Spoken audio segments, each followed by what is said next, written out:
Bismillahirrahmanirrahim. Assalamualaikum warahmatullahi wabarakatuh. Alhamdulillah. Alhamdulillahi rabbil alamin. Wassalatu wassalamu ala asyrafil anbiya'i wa mursalin. Sayyidina wa habibina wa syafi'ina wa qurrati a'yunina wa nuri qulubina Muhammad habibi rabbil alamin wa ala alihi wa sahbihi ajma'in. Allahumma salli wa sallim ala sayyidina Muhammad tibil qulub wa dawaiha wa afiyatil abdani wa shifaiha wa nuril absari wa diyaiha wa qutil arwah wa gidaiha wa ala alihi wa sahbihi wa sallim. Allahumma ja'al sarirati khairan min alaniyati wa jalalaniyati salihah, amma ba'du. Al-Mukarram wal-Muhtaram yang sama-sama kita muliakan dan kita hormati selalu, para alim, para ulama, para asatidah, penyambung lisan sekaligus penerus perjuangan Nabi kita Muhammad sallallahu alaihi wa alihi wasallam, yang kita doakan selalu mudah-mudahan para ustadz, para kiai, para ulama, para habaib kita diberikan panjang umur oleh Allah dalam keadaan sehat wal afiyah. Allah Subhanahu wa taala berikan kemudahan kepada beliau baik itu urusan dunia maupun urusan akhiratnya. Allah Subhanahu wa taala jauhkan beliau-beliau semuanya daripada fitnah yang terjadi di akhir zaman ini, insyaallah. Amin. Amin ya rabbal alamin. Dan juga tidak mengurangi rasa hormat kami kepada segenap para tokoh masyarakat, para sepuh, para ustadz, dan juga terkhusus kepada segenap para pemuda Karanganyar yang mudah-mudahan kita semuanya selalu diberikan kemuliaan oleh Allah Subhanahu wa taala. Alhamdulillah, pada malam hari ini Allah Subhanahu wa taala masih memberikan kepada kita kemudahan untuk bisa duduk bersama, belajar ilmu bersama. Mudah-mudahan dengan kita meluangkan waktu kita belajar ilmu agama ini, mudah-mudahan menjadi wasilah bagi kita semuanya untuk menjadi manusia yang bahagia di dunia sampai di akhirat, insyaallah.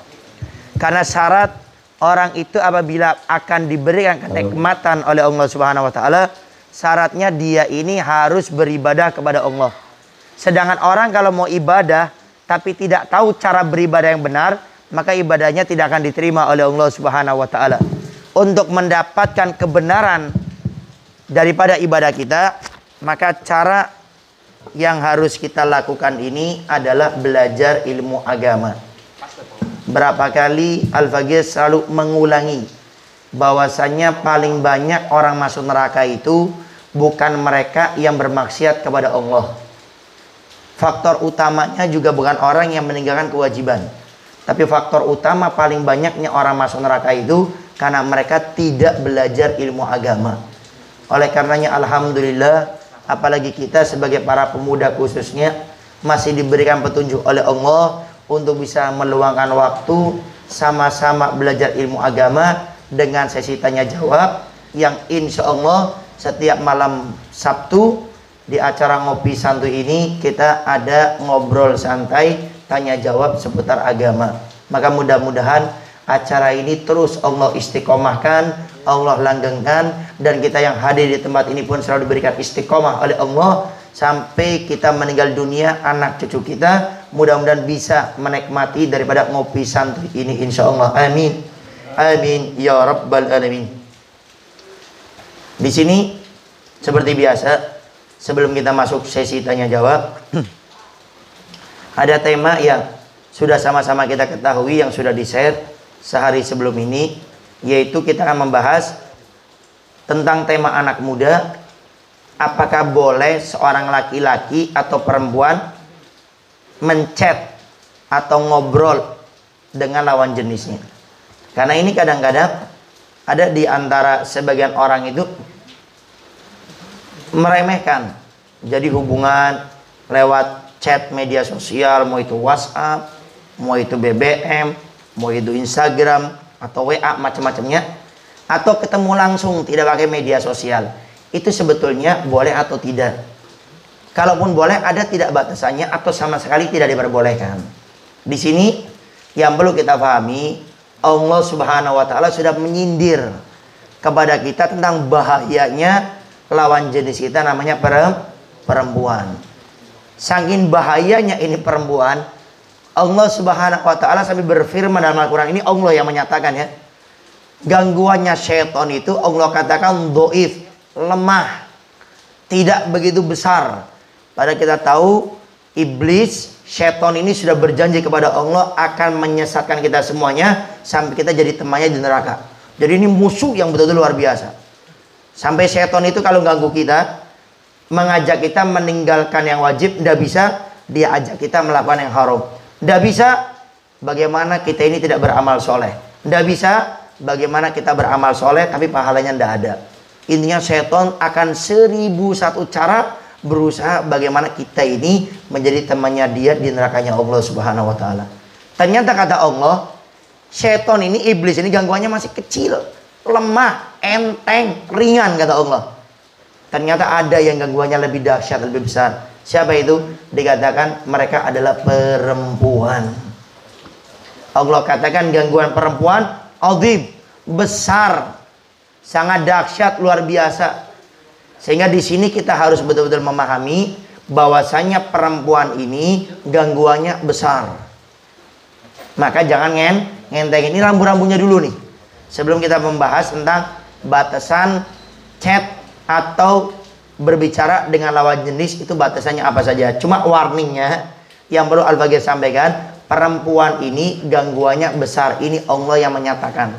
Sehingga siapa yang meremehkan, mengentengkan urusan dengan mereka lawan jenisnya, maka bukan suatu yang mustahil, maka dia akan melakukan yang haram, yang dilarang oleh Allah Subhanahu wa taala. Baik, itu rambu-rambunya. Jadi ingat, kalau ketemu perempuan, warning bahaya. Bahaya perempuan. Cuma nggak usah diomongin sama perempuan.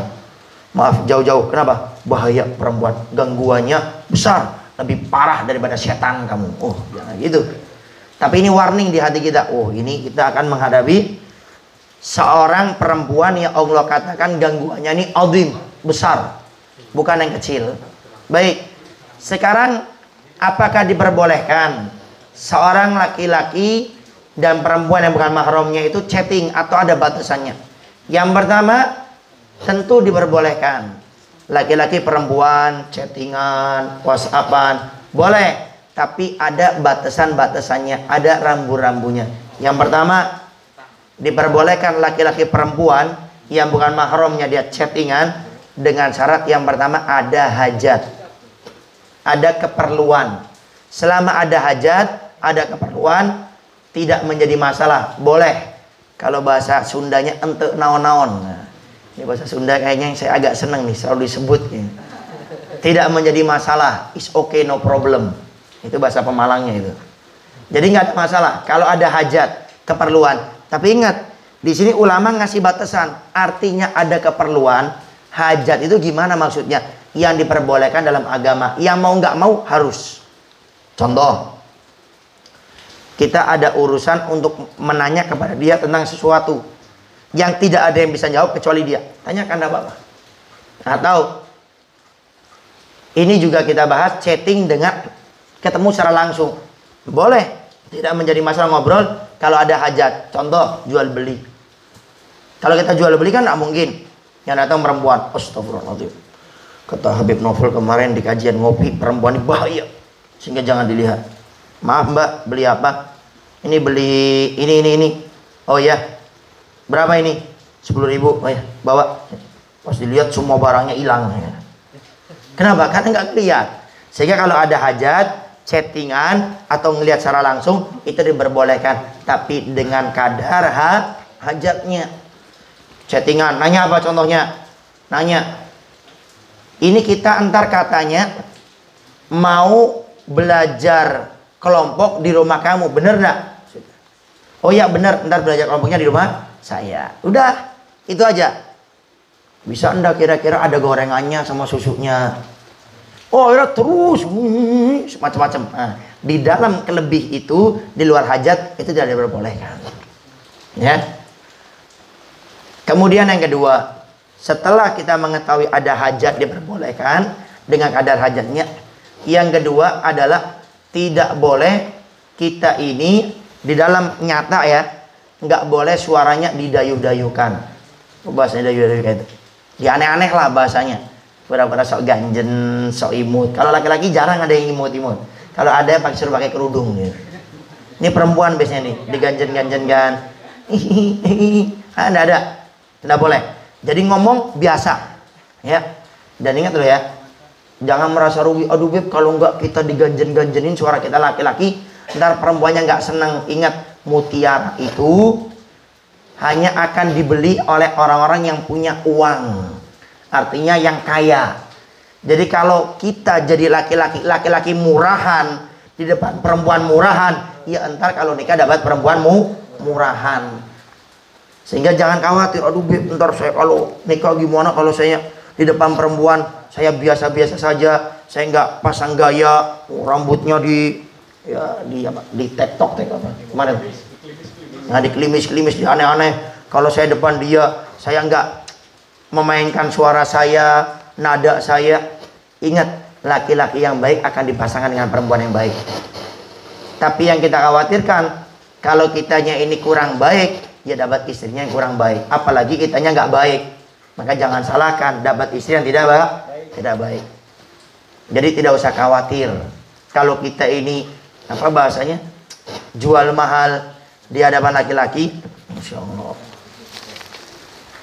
Ini apa nih? Apa aja Beb? Scrollnya. Oh iya Kak.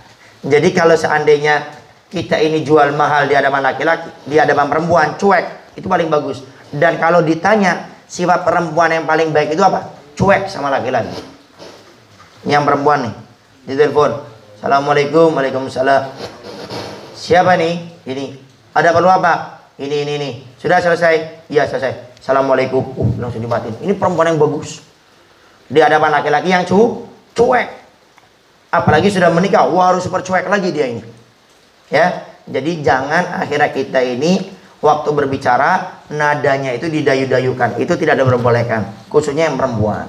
Yang ketiga, yang selanjutnya adalah tidak boleh berkhulwah. Apa khulwah? Berduaan. Itu tidak boleh. Jadi jangan akhirnya kita, oh saya ada hajat Beb, saya juga ngomongnya tidak didayu-dayukan, cuma berduaan boleh enggak? Enggak boleh. Enggak pakai ente naon-naon, beda lagi nih.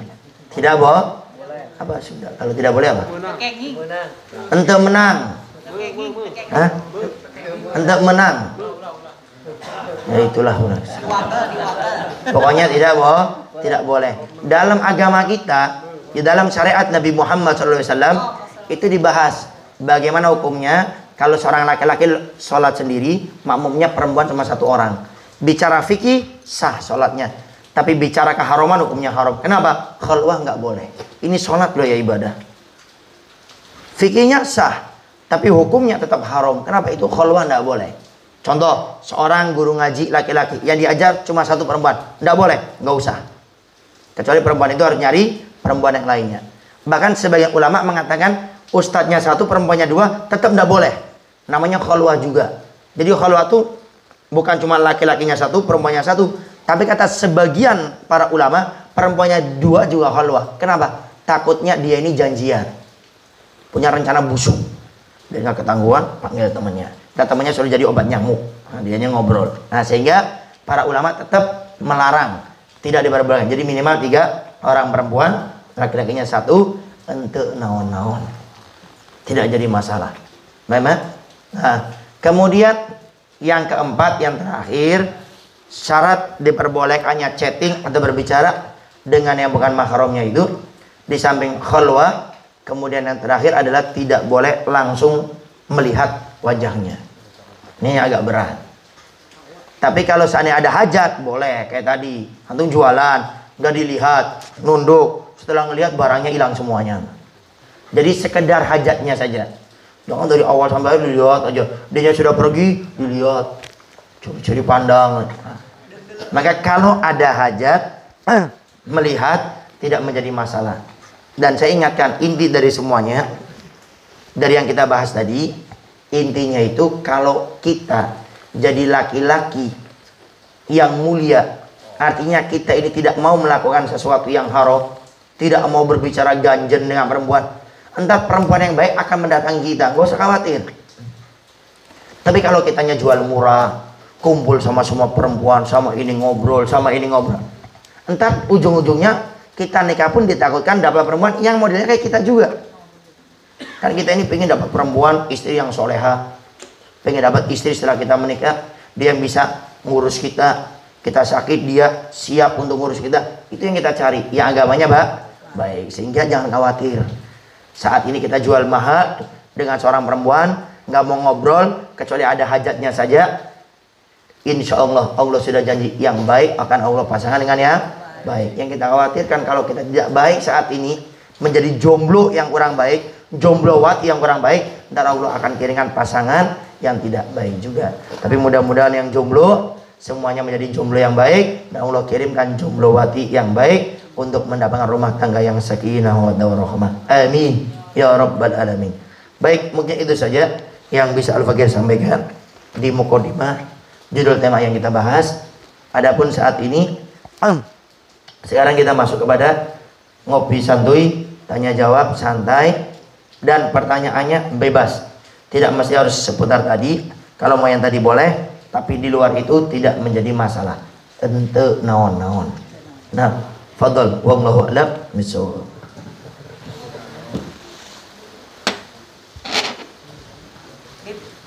Fadhal. Assalamualaikum warahmatullahi wabarakatuh. Assalamualaikum warahmatullahi wabarakatuh. Mic-nya ada? Nyala? Allahumma sholli alaihi. Yang akan saya tanyakan begini, Bib. Kan saya itu masih punya orang tua, Bib. Punya orang tua. Nah, anak punya orang tua ini kalau ketemu sama orang lain itu nggak pakai kerudung, Bib. Bagaimana cara anak secara sopan begitu kepada ibu agar supaya itu pakai kerudung. Assalamualaikum warahmatullahi wabarakatuh. Waalaikumsalam warahmatullahi wabarakatuh. Ini yang bertanya bukan orang tuanya dia ya. Ada orang tua di luar sana ini. Ya. Nah, jauh. Nggak kelihatan. Baik. Pertama yang perlu kita pahami, berbicara dengan orang tua bedakan dengan kita berbicara sama teman kita. Ini yang paling penting. Ada seorang anak itu bicara sama temannya sama orang tuanya sama. Bahasanya nggak diatur, intonasi, cara mengucapkannya nggak diatur, pemilihan bahasanya itu diatur.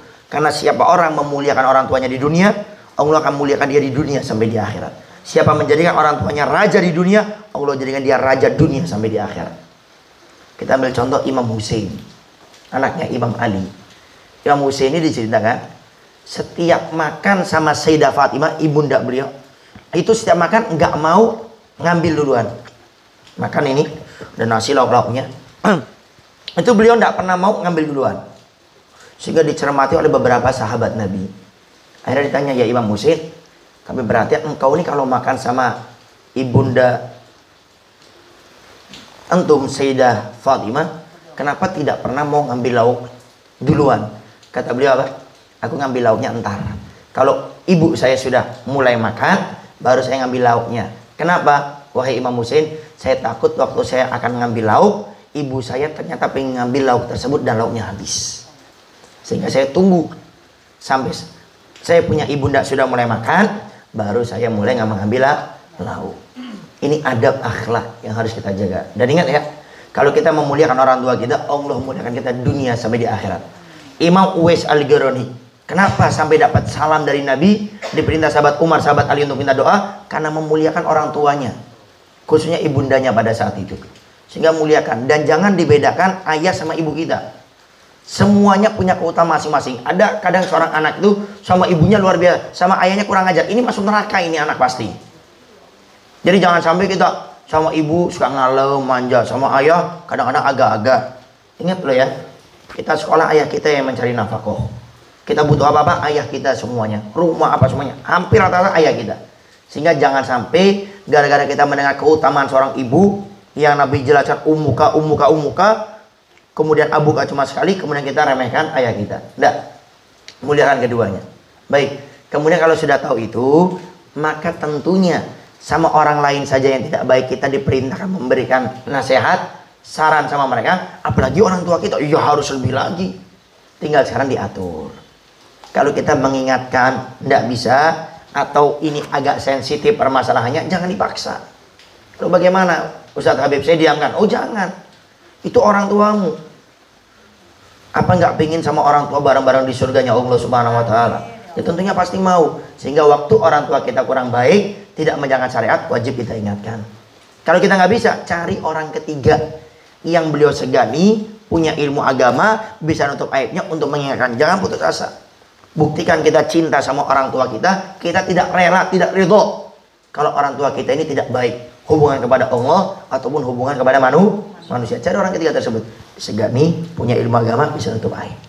Kalau sudah tetap tidak bisa, sambil cari orang ketiga yang lainnya, sambil kita makan akhlak yang baik. Ingat Nabi sudah pernah menekankan, dakwatul hal afsahu min dakwatil lisan. Berdakwah dengan akhlak, perangai, budi pekerti yang baik, ucapan yang sopan, dengan akhlak yang mulia. Itu kata Nabi yang menyampaikan, lebih menyentuh di hati seorang daripada dengan lisan.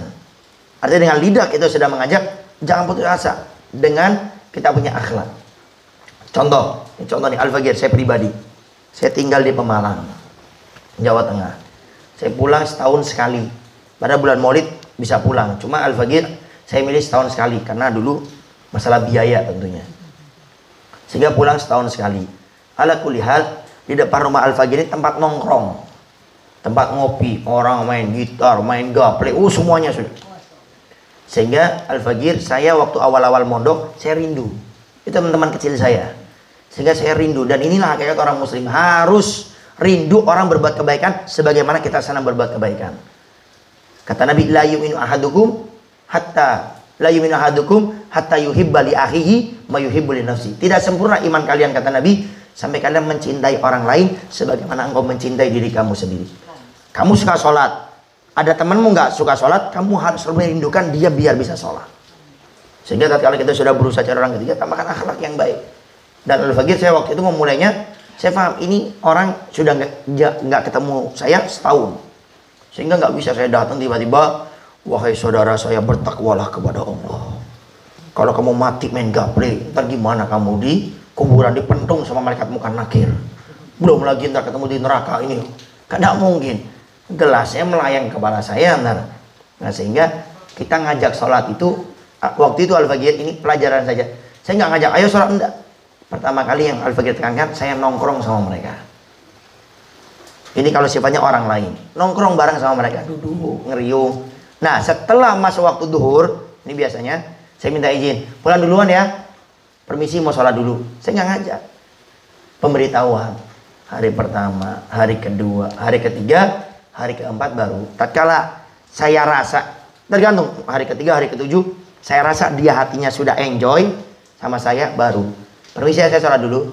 Masuk ke rumah, wudhu, selesai semuanya, saya mau keluar ke depan rumah, saya ajak, yuk sholat yuk. Oh iya ya, full duluan. Pertama, 2 kali, 3 kali diajak, mulai mereka nggak enak. Enggak, gimana nih? Novel nongkrong bareng sama kita, nyempetin waktu sama kita, masa diajak sholat kita nggak pernah mau, yuk sekali-kali yuk. Nah, itu namanya dakwah dengan akhlak, dengan perangai, insya Allah. Yang penting kuncinya jangan putus asa. Nah, kemudian sudah Beb, akhlak yang baik, tetap tidak bisa. Yang terakhir, doakan, dan jangan meremehkan doa. Habis sholat fardu minimal sehari 5 kali, doakan. Karena Nabi sudah mengatakan, doanya seorang muslimah itu sebagai perisai, senjata pusaka. Jangan remehkan. Ada orang kadang-kadang kalau sudah punya masalah tuh ngentengin doa, jangan. Bahkan kata Habib Abu Bakar Masyhur Al-Adni, banyaknya kita punya problem masalah pada hari ini itu kenapa? Karena kurangnya ikatan kita dengan Allah dengan doa. Kalau setiap kita punya problem doa sama Allah, enteng. Allah sudah janji, kamu minta saya kasih. Masa nggak percaya sama janji Allah? Minta saya kasih. Kalau nggak dikasih, evaluasi. Mungkin doa kita belum khusyuk, cara mencari waktunya kita tidak prioritaskan, kemudian mungkin kita masih makan haram atau berbuat dosa, evaluasi. Jadi intinya seperti itu, ya. Jangan pernah putus asa mengajak cari orang ketiga, nggak bisa tambah akhlak yang baik. Terakhir doakan. Wallahu a'lam bishawab. Fadhol, yang lainnya. Nah, fadhol. Assalamualaikum warahmatullahi wabarakatuh. Waalaikumsalam warahmatullahi wabarakatuh. Saya mau tanya, Bib, saya kan melihat ada keterangan di sosial media bahwa seorang lelaki yang mempunyai rambut yang panjang tidak boleh mengikat rambutnya ketika sholat. Apakah itu benar? Apa enggak gitu? Dan sholatnya tidak sah atau apa gimana gitu? Terima kasih. Ada pertanyaan, apakah hukumnya seorang laki-laki yang rambut panjang mengikat rambutnya, kemudian kalau dalam sholat apakah sholatnya tidak sah? Yang pertama, seorang laki-laki rambut panjang diikat tidak menjadi masalah, bebas. Bahkan kalau itu mengikat bisa lebih rapi, tentu dianjurkan daripada tidak diikat, rambutnya mungkin apa, keleleran kemana-mana, takutnya ntar naik motor rambutnya akhirnya masuk ke knalpot, repot lah. Tapi kan ada, masa ada laki-laki rambutnya panjang kayak gitu kan, enggak. Jadi intinya lebih baik diikat karena biar rapi. Kemudian yang kedua, kalau seorang laki-laki itu sholat diikat tidak ada masalah, bebas. Kemudian berbicara masalah wudhu, kalau dia punya rambut diikat tidak masalah, karena kewajiban seorang itu berwudhu diantaranya membasuh rambut yang ada di kepala, itu nggak harus semuanya, tapi minimal 3 tidak menjadi masalah. Dan tolong ini disampaikan sama yang punya ibu atau yang punya istri atau yang punya saudari, kalau masuk ke rest area atau pas lagi wudhu di musola yang tempat wudhunya kecil atau mencampur dengan laki perempuan, tolong kalau entar waktu akan membasuh rambut di kepala, waktu mereka pakai kerudung jangan dibuka. Pas mau membasuh rambutnya buka, nggak usah dibuka kayak gitu. Kenapa? Karena yang namanya rambut adalah aurat bagi perempuan di hadapan laki-laki yang bukan mahramnya, jadi nggak usah dibuka. Terus gimana, Beb? Nah, waktu wudhu ambil air, kemudian langsung dimasukkan 3 helai rambut yang ada di kepala, itu sudah sah. Apalagi ngambil dimasukkan pasti lebih daripada 3 ya. Itu tolong diberitahu karena sering Al-Faqih dapati. Apalagi dulu tuh sempat pengen nulis kayak selembaran fikih praktis untuk sholat jamaah qashar dan juga tentang perempuan kalau wudhu di halayak ramai khususnya banyak laki-laki. Begitu juga kalau yang perempuan wudhu, tolong kakinya nggak usah dibuka sampai kayak laki-laki, sampai ke paha, bahkan sampai ke atas, nggak usah. Karena apa? Itu aurat. Jadi kakinya perempuan itu aurat. Sehingga kita yang punya ibu, yang punya istri atau yang punya saudari, kalau bisa ingatkan kalau keluar rumah hendaknya pakai kaos kaki. Kenapa? Aurat itu yang boleh kelihatan cuma wajah dan juga cuma telapak tangan saja. Selebihnya tidak boleh kelihatan. Jadi itu nggak ada masalah, bebas saja. Wallahu a'lam bishawab. Allah jawab. Mic-nya kalau di apa? Shallu ala Nabi Muhammad. Allahumma shalli alaihi. Assalamualaikum warahmatullahi wabarakatuh. Waalaikumsalam warahmatullahi wabarakatuh. Saya mau bertanya yaitu tentang siwak yang kemarin dijelaskan di Al-Wasillah. Dan kebetulan kemarin saya mau bertanya, gak kuat ngantuk berat terus aja. Masya Allah. Jadi saya akan tanyakan di sini yaitu cara menggunakan siwak. Kan kemarin dijelaskan tentang siwak itu boleh pakai wadah dan boleh tidak pakai wadah. Cara memegangnya, kalau yang pakai wadah boleh nggak dipakai memakai wadahnya seperti begini. Kebetulan saya suka pakai wadah. Dibuka tutupnya lalu digunakan. Boleh nggak memegang wadahnya atau harus dikeluarkan? Itu yang pertama. Yang kedua, tadi saya menyimak tentang settingan. Nah, kebetulan saya suka settingan, Ustaz saja. Yang kebetulan saya ini punya teman waktu di SGO tahun 82 sampai sekarang suka mengadakan reuni, sudah 25 tahun, setiap 2 tahun sekali mengadakan reuni. Yang kebetulan teman saya dari Majalengka dan Kuningan, 2 tahun di Majalengka mengadakan reuni, 2 tahun di Kuningan. Kebetulan tahun sekarang kemarin Desember sudah mengadakan reuni. Saya di grup tersebut suka settingan, terus terang saja, suka gurau. Bagaimana ini hukumnya? Itu mungkin yang saya tanyakan. Assalamualaikum warahmatullahi wabarakatuh. Waalaikumsalam warahmatullahi wabarakatuh.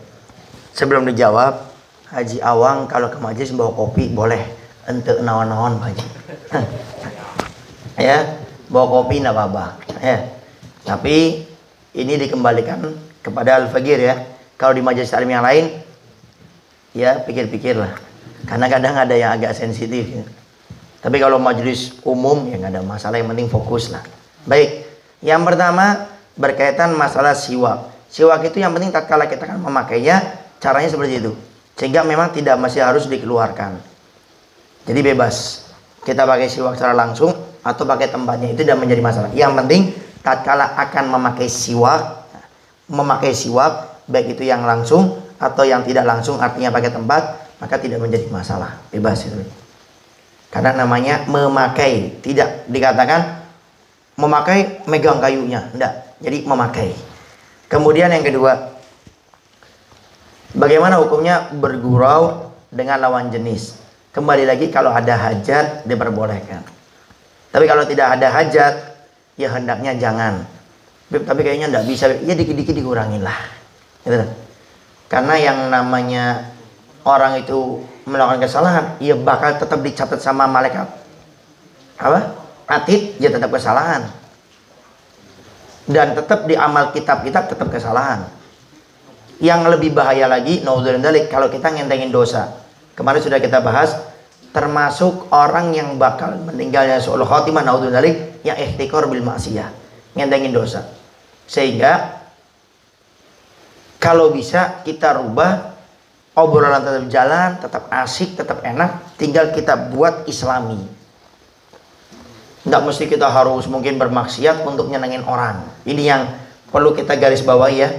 Jadi jangan sampai gara-gara kita ingin mencari ridho manusia sampai kita bermaksiat. Itu nggak boleh. Tapi dibalik, kita ajak orang yang tadinya tidak kenal Allah menjadi kenal Allah. Makanya sampai sekarang pun saya lagi nunggu nih reunian SD saya dulu tuh. Tapi nggak tahu tahun berapa itu ya. 2095 apa berapa itu, masuk pondok 2001, lulus SD ya sekitar 95. Pingin juga saya ngerasain reunian. Cuma ini barangkali ada yang nonton di media sosial. Pingin dulu saya di SDL Kebun Dalam 1 juga pengen ngerasain reunian. Kenapa? Pengen sedikit kita memberi manfaat. Jadi usahakan, ini prinsipnya.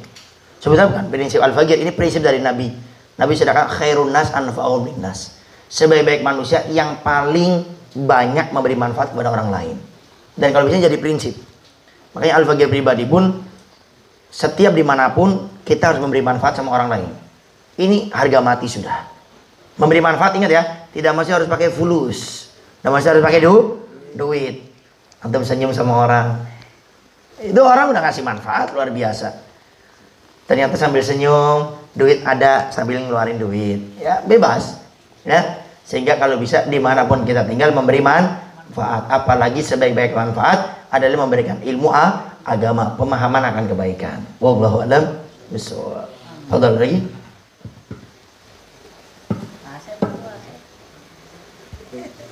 Nah, fadhal. Bismillahirrahmanirrahim. Bertanya hukum membeli kotoran hewan. Hak mic-nya. Assalamualaikum warahmatullahi wabarakatuh. Waalaikumsalam warahmatullahi wabarakatuh. Abang Dik mau bertanya, apa hukumnya membeli kotoran hewan? Baik. Yang pertama syarat. Sebelumnya Ustaz Muslim. Ustaz di depan Ustaz. Hah? Di situ aja. Ya, ya. Tapi jawab ya Ustaz ya. Dan jawab ya. Yang pertama, apakah boleh transaksi jual beli kotoran binatang? Kalau kita lihat di dalam syarat sahnya jual beli barang, itu barangnya tidak boleh najis, harus suci. Nah sekarang bagaimana kotoran ini? Kan najis, ya pupuk, atau yang lain-lainnya itu, bagaimana? Hukumnya tetap tidak sah.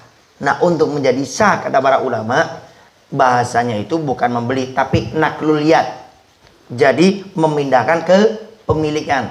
Jadi ini milik saya, sekarang saya berikan kepada kamu, tinggal ntar kita ngasih duit. Jadi bukan membeli, ya, kita memberi, bukan menjual. Jadi kita udah nih, saya berikan sama kamu, dah gitu aja. Kalau kita sama jual beli, tidak sah, karena barang yang kita pakai jual beli itu harus suci, tidak boleh najis. Sehingga bahasanya kata para ulama bukan menjual, tapi mengalihkan ke pemilikan. Sudah, ini saya kasihkan sama kamu. Nah kemudian orang tersebut tinggal ngasih duit. Itu caranya, ya. Karena yang namanya muamalah transaksi jual beli, yang menjadi beda itu transaksi akadnya. Riba, ya kan? Riba itu sama minjemin uang, itu hampir sama. Cuma akadnya yang beda. Contoh, orang ngasih hadiah sama riba, itu hampir sama. Contoh, saya ngasih ke Kang Lutfi. Kang Lutfi ini HP. Contoh nih. Contoh, amin. Contoh. Kan janganlah. Nih, apa? Kang Hendy ngasih HP Kang Lutfi. Ya kan? Dikasih. Ini hadiah. Tapi kalau ntar ngasih nih, saya kasih HP ya kepada kamu, tapi ntar kamu harus melakukan seperti ini. Ayo dah. Contoh kayak gini aja biar mafhum. Ada orang minjem duit. Kang Lutfi minjem, antum minjem uang kemana? Beb, ana minjem uang berapa? 50.000 ya kan? Kemudian saya kasih 50.000. Ini utang piutang. Sah. Tapi beda lagi. Beb, saya minjem 50.000 ya kan? 50.000. Cuma kembalikan bulan depan 60.000. Sama utang juga, tapi di akadnya terakhirnya itu yang menjadikan halal atau tidaknya, sah atau tidaknya, haram atau tidaknya. Sehingga untuk kepemilikan benda najis tadi, khususnya pupuk yang biasanya itu, maka bahasanya bukan jual beli, tapi memindahkan kepemilikan. Sehingga ntar bahasanya sudah, ini saya alihkan kepemilikan ini sama kamu. Kemudian orang ini tinggal bayar. Ya, nambung lahu alam bisawab.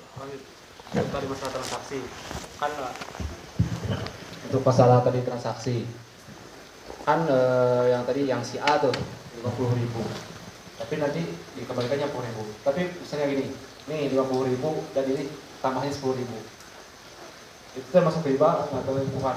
Atau ini 50.000 ini hadiah buat antum 10.000, apakah itu juga termasuk riba atau gimana? Nah, ini sama kayak tadi ya, yang menjadikan riba atau tidaknya itu di awalnya juga, di akad pertama kali. Jadi kalau tidak ada penekanan di awal, nggak ada masalah, namanya hadiah. Contoh, kalau Kang Lutfi minjem sama saya 50.000, ya 50.000, minjem lagi nih, minjem lagi 50.000. Kemudian setelah selesai, akhirnya Kang Lutfi sudah punya uang, mengembalikannya 60.000. Beb, ini 50.000 yang kemarin saya ngutang, ini saya kasih hadiah Habib 100 juta. Contoh. Maka ini di awalnya tidak ada akad, tidak ada penekanan, sah, namanya hadiah murni. Tapi kalau di awal sudah ada akad transaksinya itu, nih saya pinjemin 50.000, tapi kamu mengembalikan kepada saya ntar ditambah 100 juta. Nah, itu riba.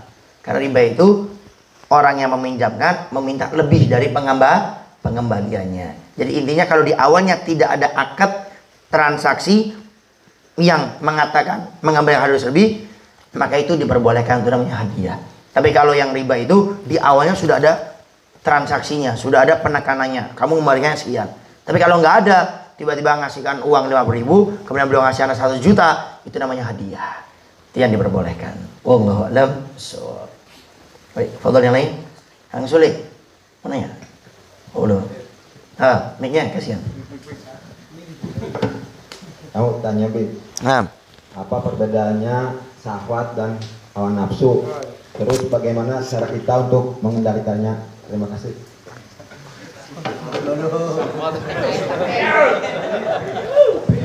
apa bedanya syahwat dan hawa nafsu?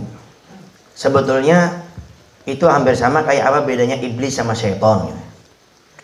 Sebetulnya sama. Cuma kalau Al-Faqir tidak salah dengar itu, di antara nafsu itu cabang-cabangnya ya syahwat itu. Syahwat itu kan kecondongan sesuatu kepada yang tidak diridhoi oleh Allah Subhanahu wa taala. Itu syahwat atau maksiat. Makanya kata Nabi, "Ya Rasulullah, kalau kami punya syahwat, kira-kira bagaimana hukumnya ya Rasul?" Lalu Nabi jelaskan kalau syahwat itu dialihkan kepada yang halal, yaitu menikah, hubungan suami istri, maka menjadi pahala ibadah. Tapi kalau syahwat itu dialihkan kepada yang haram, berzina, pacaran, maka itu menjadi haram, menjadi dosa.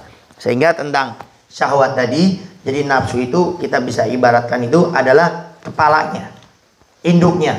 Sedangkan di bawah hawa nafsu ini ada namanya syahwat yang cenderung kepada perempuan kebanyakannya. Kemudian ada namanya cinta dunia. Kemudian ada lagi tentang masalah halal dan haram rezeki. Sehingga itu adalah cabang-cabangnya, ya. Kayak iblis. Iblis itu kan istilahnya apa? datuknya, orang tuanya. Nah, di bawahnya ada seton. Kemudian seton di bawahnya lagi banyak, bukan tuyul, banyak cabang-cabangnya. Ada seton yang tugasnya ganggu orang di majelis taklim, ada namanya sendiri. Ada seton yang tugasnya ganggu bayi yang baru dilahirkan, ada sendiri. Ada seton yang tugasnya apa bahasanya itu, mengadu domba antara ulama, ada juga. Jadi macam-macam. Jadi bedanya nafsu dan syahwat itu, nafsu itu lebih kepada induknya, atasnya. Kemudian syahwat ini adalah cabang-cabang daripada hawa nafsu. Baik, sekarang bagaimana cara menjadikan syahwat hawa nafsu ini menjadi baik? Caranya itu yang pertama adalah dengan kita selalu belajar ilmu agama. Setelah kita belajar ilmu agama, kita bisa mengontrol bagaimana syahwat ini akan jadi baik. Oh, ternyata syahwat ini akan menjadi baik dengan jalur pernikahan contohnya. Oh, syahwat ini akan menjadi baik. Oh, ternyata dengan kita selalu berpuasa. Itu kan semuanya kan dari belajar ilmu agama. Makanya kata Al-Fakir, saya punya guru yang insya Allah akan mengisi di milad kita, Majelis Amal Wasilah. Semua permasalahan kita itu solusinya cuma satu, belajar ilmu agama, selesai. Karena semuanya ada. Semuanya ada. Karena Allah sudah pernah berfirman, aku tidak tinggalkan segala sesuatu kecuali di Al-Quran ada. Nabi sampaikan, kalau umatku berpegang teguh dengan dua perkara ini akan selamat, Al-Quran dan hadis. Dan itu semuanya tercakup dalam belajar ilmu agama. Seperti ngopi santuy pada saat ini. Nah, dengan kita belajar ilmu agama, maka kita bisa tahu bagaimana kita menjadi orang yang baik. Kemudian bagaimana agar kita terjauhkan daripada orang yang tidak baik. Sehingga belajar ilmu agama. Kalau mau sedikit dijelaskan lagi, yang pertama belajar ilmu agama, yang kedua adalah dengan kita berpuasa. Kenapa berpuasa hubungan kaitnya dengan syahwat? Karena puasa itu bisa menekan hawa nafsu, bisa menekan syahwatnya kita. Maka kata Nabi, man istata minkum ba'a falyatazawwad. Siapa di antara kalian mampu untuk menikah, menikahlah. Kenapa orang kok diperintahkan oleh Nabi untuk menikah bagi mereka yang mampu? Fa innahu, kata Nabi Muhammad SAW, fa'inau a'addu lil basar wa hisunil farad atau kama qala. Orang yang menikah itu bisa menjaga pandangannya. Sebelum menikah, setiap orang yang lewat depan dia dilihat, dicermati, diingat, oh ini perempuan ini datangnya jam sekian, dicatat malah. Kadang-kadang ke jembatan, oh itu jembatan gantung atau jembatan yang nggak menggantung, dilihat.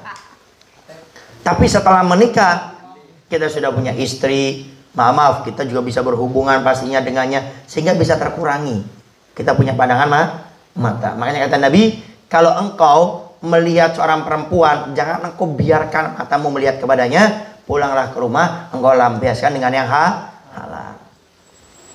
Makanya kata para ulama, kapan istri kita kelihatan tidak cantik depan mata kita? Istri kita ini cantik luar biasa. Tapi gara-gara satu ini, istri kita walaupun seperti bidadari tidak akan jadi cantik. Kapan itu? Kalau kita sudah melihat perempuan yang ada di luar sana, nggak bakal cantik. Apalagi suka buka Instagram, wah itu, ini, oh ditandain lagi. Maka kalau kita ingin tahu istri kita tuh cantiknya luar biasa, tapi akan kelihatan tidak cantik kalau kita sudah membiarkan mata kita melihat perempuan yang lainnya. Nah, kemudian yang ketiga, berbanyak berzikir. Kenapa zikir? Zikir itu menenangkan hati. Orang yang syahwatnya bergejolak karena hatinya tidak tenang. Orang kalau hatinya tenang, enak. Mau ngapain aja enak. Makanya coba buktikan, yang punya masalah, suka banyak pikiran, coba istiqomahkan berzikir. Berzikir apa aja? Mau nyebutkan nama ya Allah, ya Rahman, ya Rahim, atau beristighfar, coba lazimkan. Habis sholat fardu 100 kali saja. Paling cuma 3 menit. Bedakan sama kita habis sholat fardu tidak baca zikir.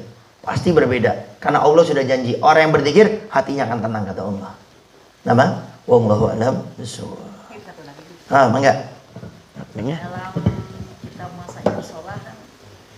Dalam kitab Masailus Sholah kan kata guru saya waktu di mondok di Purwasari, itu kan kalau ke kanan itu kan ngelihatnya agak panjang itu ya, agak lega gitu luas. Kalau ke kiri itu sedikit, itu maksudnya apa, Bu? Ada pertanyaan, beliau katanya pernah mendengarkan keterangan kalau salam, Assalamualaikum warahmatullahi, itu agak lega. Berarti mulanya lebih panjang gitu ya. Ya, kalau ke kiri enggak. Ya. Wallahu a'lam. Al-Fakir kurang paham kalau yang itu. Cuma yang Al-Faqir tahu itu, ya mungkin ada keterangan, cuma yang Al-Faqir tahu itu sama saja.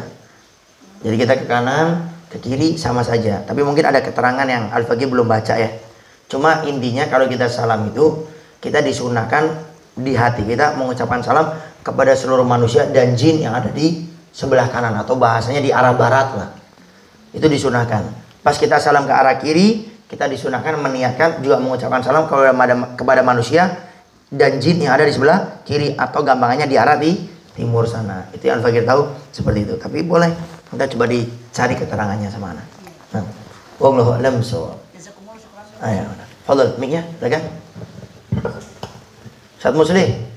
Assalamualaikum warahmatullahi wabarakatuh. Waalaikumsalam warahmatullahi. Sekedik. Izin bertanya, apakah betul seorang perempuan meskipun dalam keadaan tidur, malaikat masih mencatat dosa-dosanya? Terima kasih. Assalamualaikum warahmatullahi wabarakatuh. Assalamualaikum warahmatullahi wabarakatuh. Mic-nya ke Ustaz Muslim. Sekedik Ustaz. Ada pertanyaan, apakah benar seorang perempuan yang tidur maka tetap akan tercatat ya, baik itu amal ibadahnya atau dosanya?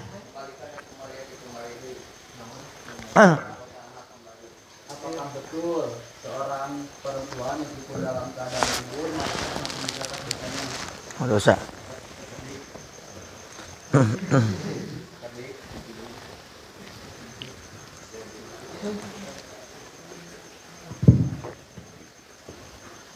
Ari soal mencatat dina masalah amalna eta kumaha awalna.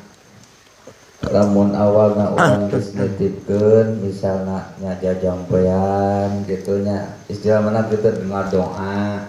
Selama orang doa di awalna doa, insya Allah dina tidur ge bakal dijaga ku para malaikat. Bahkan dina napasna pun oge jadi nilaina ibadah kuntu mana erek sare teh kudu ngadoa heula itunya, ngadoa heula ieu syaratna. Jadi istilah nama kumaha ngajaga lah, ngajaga. Sami bae setiap jalmi anu tidur insyaallah bakal dijaga ku para malaikat dina awalna. Tapi lamun awalna urang teu ngadoa insyaallah bakal masuk nage jurig, ngiliwuring, mimpina geus teu pada rugu itunya dari dia.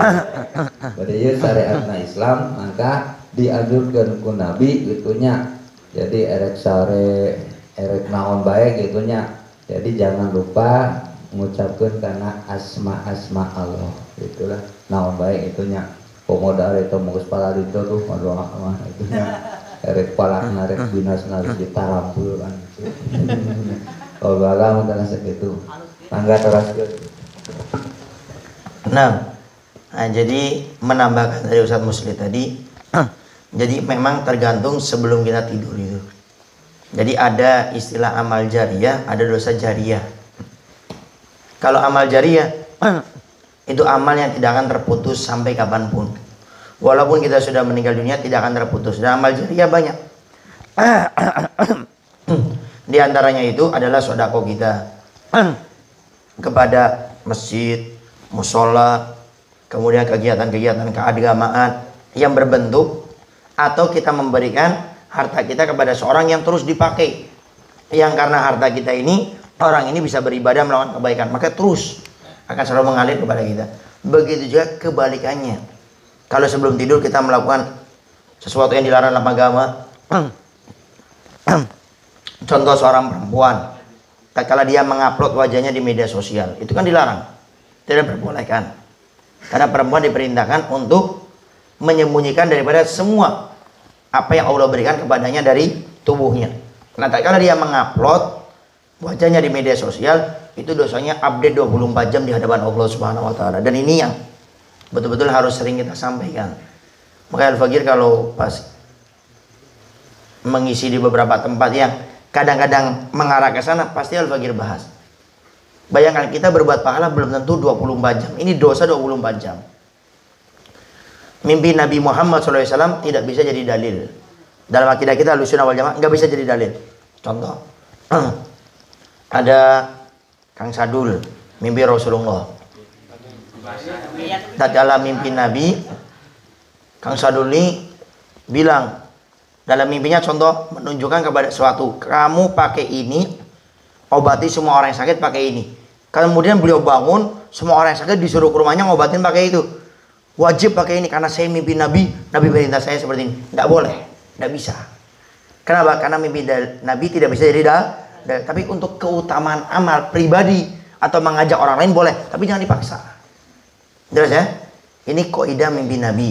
Jadi tidak bisa jadi dalil di dalam kehidupan kita, tapi untuk fadhailul amal, keutamaan amal kita pribadi atau ngajak orang yang sifatnya mengajak, maka tidak menjadi masalah. Nah, jadi untuk yang tadi dilihat kepada sebelum kita tidur tersebut. Nah, ini saya punya guru, Habib Segaf Baharun ini. Beliau pernah mendatangi seorang wali Allah. Tiba-tiba waktu baru datang, wali Allah ini berkata seperti ini. Habib juga, Habib Segaf, saya beberapa malam yang lalu mimpi bertemu Nabi Muhammad SAW. Saya lihat wajah Nabi ini cemberut, sedih. Lalu saya tanya, ya Rasulullah, kenapa wajahmu cemberut? Lalu Rasul menjawab, ada umatku yang tidak melakukan apa-apa, tapi dosanya update 24 jam di hadapan Allah Subhanahu Wa Taala. Wali Allah ini tanya, ya Rasul, siapa mereka? Mereka adalah seorang perempuan yang mengupload wajahnya di media sosial. Sehingga tidak boleh. Allah kan sudah katakan, wala taqrabuz zina. Jangan dekat-dekat kepada yang namanya zina. Dan tolong para perempuan bedakan. Beb, kalau gitu jangan cuma wajahnya perempuan dong. Wajahnya laki-laki juga jangan di-upload, beda. Laki-laki wajahnya tidak menimbulkan fitnah secara umum ya. Secara umum tidak menimbulkan fitnah, beda perempuan. Makanya seorang perempuan pun walaupun sudah tua nenek-nenek, usianya 101, tetap kita tidak boleh bersentuhan dengannya. Kenapa? Karena Allah sudah katakan perempuan ini beda, azim besar gangguannya. Makanya jangan heran ya, kalau ada nenek-nenek lewat, kita nggak lihat, tapi pas neneknya udah agak jauh, siapa sih itu? Nah, kenapa? Bukan karena kita penasaran, karena memang azim, gangguannya itu berat. Makanya kan beberapa tahun yang lalu di media sosial, di media cetak, di koran kita dikagetkan, dihebohkan ada nenek-nenek dizinai dengan seorang laki-laki, nenek-nenek. Jadi bukan karena laki-lakinya iseng, bukan, karena memang ada daya tariknya. Tidak mungkin Allah katakan azim kemudian gangguannya tidak besar, enggak. Makanya seorang nenek pun tetap wajib nutup aurat. Tidak boleh mentang-mentang sudah tua, nenek-nenek, saya tidak apa-apa lah. Saya waktu usia dari kecil, kemudian sampai saya 50 tahun, saya pakai kerudung, sekarang 60 tahun, ya boleh lah saya buka kerudungnya, tetap tidak boleh. Nama? Wallahu a'lam bishawab. Halo. Assalamualaikum warahmatullahi wabarakatuh. Waalaikumsalam warahmatullahi wabarakatuh. Oh, maksudnya aneh, mana aneh? Mau bertanya, kalau lagi mirip itu ada bacaan yang alhamdulillah, tapi kalau pas bareng-bareng suka kedengaran dulillah, itu sama apa enggak sih? Itunya. Terima kasih. Assalamualaikum warahmatullahi wabarakatuh. Mic-nya ke Ustaz Muslim. Ustaz, ada pertanyaan. Kan biasanya kalau sholat kan kita menyebutkan alhamdulillah. Ini ada orang bilangnya dullah.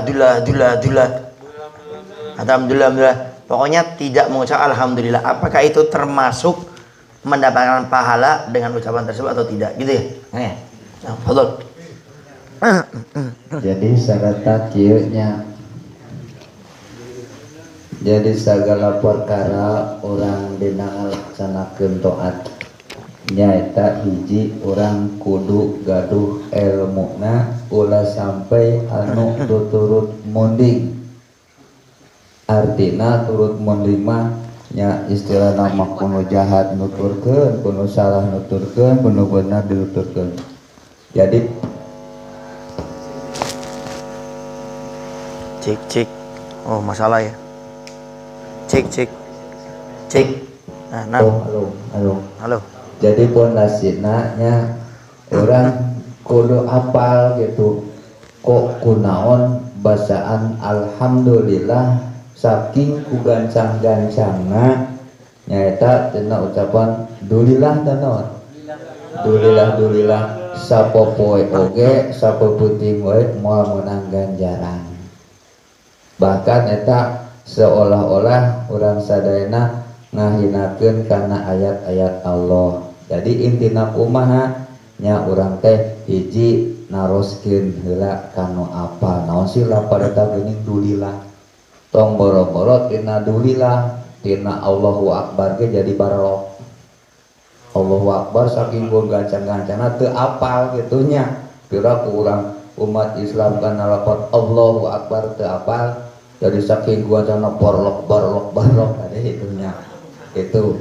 Jadi tina tingkatan eta jadi lamun gaduh ilmu nama insyaallah nya sapertos anu wiridan dina ucapan ya hayyu ya hayyu ya hayyu gitunya saking gua gancangna imlai gitu. Soalnya jadi kade jadi segala perkara lamun urang terjun ngilu kana dikir naon baik jadi pondasina kedah apal ieu nanya apal judulna apal tujuanana gitu ulah padu milu baikna insyaallah bakal urang kasuk anu sasar.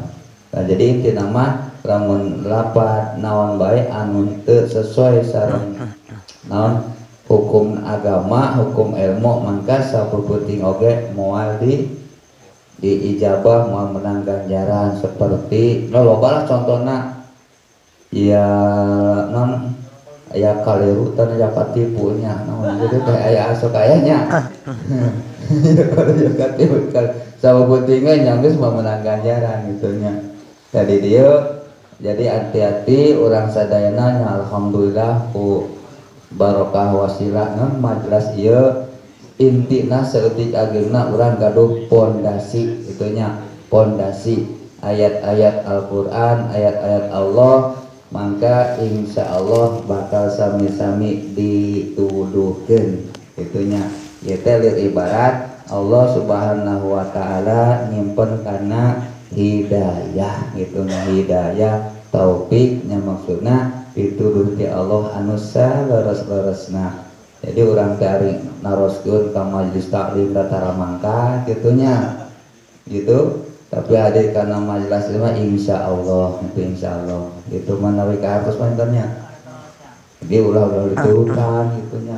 Setiap insan anu naon tabih tina nu diamalkeun sok taros di mana amal-amalanana saha guruna gitu. Kalau mun geus beunang guruna akurkeun gitu na ari guru teh da lain hiji lain dua gitunya loba gitu geuning kitu geuning kieu nanti insyaallah bakal kabuka urang sadayana wallahu a'lam sakitu. Nah, nambahkan dari Ustadz Musli penting sekali lagi kalau kita ragu itu nanya. Makanya dikatakan as-su'al nisful ilm. Bertanya itu sebagian daripada ilmu. Jangan ragu untuk bertanya. Makanya kalau kita malu nanya di majelis, kita nanya di ngopi. Pokoknya jangan pernah malu untuk bertanya. Kemudian di grup ngopi santuy, grup WA, itu boleh bertanya, bebas ya. Jadi jangan akhirnya nanyanya di sini saja. Barangkali pas putus sekali di grup ngopi boleh bertanya. Tidak menjadi masalah. Makanya Al-Faqih biasanya mancing pakai yang berbentuk tanya jawab fikih, terus mancing pakai ada yang durasi semenit motivasi, video dari Ustadz Kiai ulama habaib kita, itu biar kitanya terpancing juga pengen nanya gitu loh. Sehingga jangan ragu untuk bertanya. Biasanya kayak gini, kok ini kok beda? Nanya. Jangan sampai tidak nanya. Karena dengan kita bertanya, kita akan tahu. Tidak ada yang namanya syubhat, nggak jelas. Kalau kita nanya, semuanya akan jadi jelas. Kemudian berbicara masalah niat, mungkin ada yang mengatakan, Bib, tapi kan saya niatnya membaca alhamdulillah. Niat kita serahkan sama Allah. Tapi tetap kaidah umumnya, niat yang baik harus dengan cara yang baik. Saya niat sodako, bantu musola musyarofa, cuma uangnya nyolong, ya tetap nggak dapat pahala, bahkan dapat dosa. Itu kata Pak Imam Sufyan Ats-Tsauri, itu seperti orang yang mencuci baju najis pakai air kencing. Dia ingin najisnya hilang, cuma pakai air kencing, bukan hilang malah makin banyak. Oleh karenanya jangan ragu untuk bertanya. Kemudian dengan kita bertanya, kita akan tahu kepastiannya. Adapun Bib, saya kan sudah niat tentang masalah itu, pokoknya kita serahkan sama Allah. Tinggal bagaimana saat ini kita selalu bertanya atas sesuatu yang kita ragu.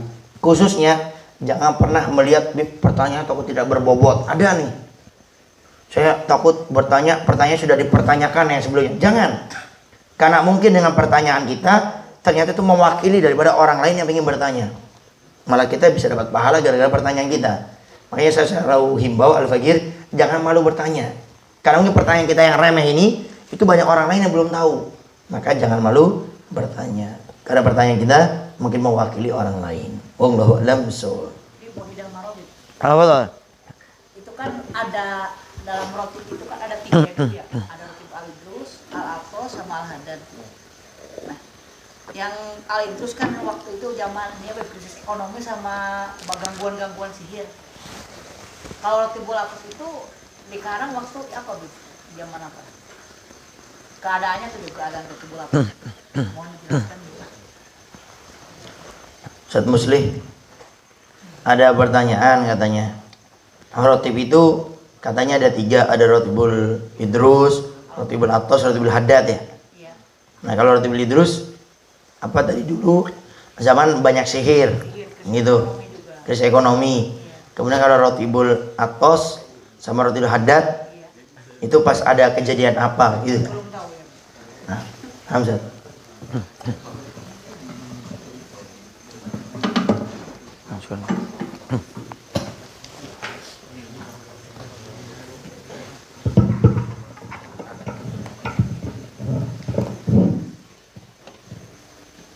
Jadi memang ada pertarosan seperti itu, memang dina kalam-kalam tong boro-boro tina non roti, kadang-kadang tina ayat-ayat Allah oge lamun urang hiji pondasi nak kuat bisa oge aya anu asup model nyata embusan-embusan setan hiji.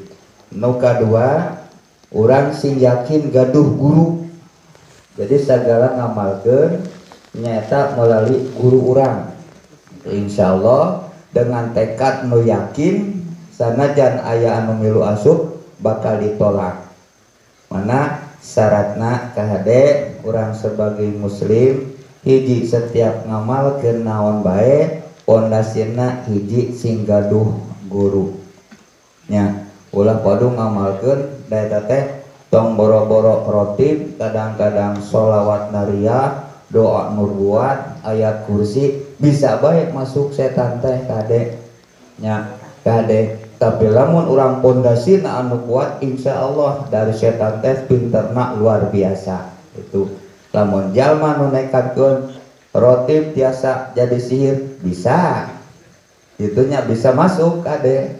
Tah urang sadayana urang masih yakin baik hiji urang nuhunkeun perlindungan mah ka Gusti Allah Subhanahu wa taala. Jadi ya jadi eta mah kumaha anu nyekelna, kumaha anu ngamalkeun nana gitu. Kadang-kadang kan urang iman teu kuat mah sok minta bantuan teh melalui rotiban, melalui hijib dan lain sebagainya. Maka ngalanggar para ulama setiap amalan-amalan gitu nya sebenarnya nu sareres nama ulah sampai dinon diutamakeun bieu bageun istilah ngamalkeun ieu bagi kumaha ulah. Jadi urang mah serengkeun ka Gusti Allah bae gitu. Geuning cenah ulama netelakeun cenah sok aya yo lamun maca anu bakal gitu-gitu eta mah nyaeta samodel kumahnya tarikan tanapi supaya utang kumahari gitu tanya. Jadi himbau ajakan gitulah misalkan orang ngamalkeun sabada ngamalkeun urang saeutik demi saeutik kayakinan urang kaiman urang dikuatkeun kadat Allah Subhanahu wa taala. Mana usah kitu. Jadi niat mah kumaha niatna sagala amalan naon bae bisa diselundupi ku model jin atanapi setan. Wallahu a'lam. Nah, menambahkan Ustaz Musli, Al-Fagir kurang paham yang rotibul atos. Cuma kalau rotibul haddad asal muasalnya itu kalau tidak salah itu di zaman Habibul Haddad itu terjadi perselisihan. Terjadi fitnah yang besar yang berkaitan masalah agama. Sehingga ini orang-orang di zaman Habibul Haddad itu ngadu sama beliau. Ya Habib bagaimana ini? Terjadi perselisihan banyak. Fitnah terjadi di mana-mana, khususnya masalah akidah. Kalau tidak salah itu di zaman beliau itu masalah agama akidah.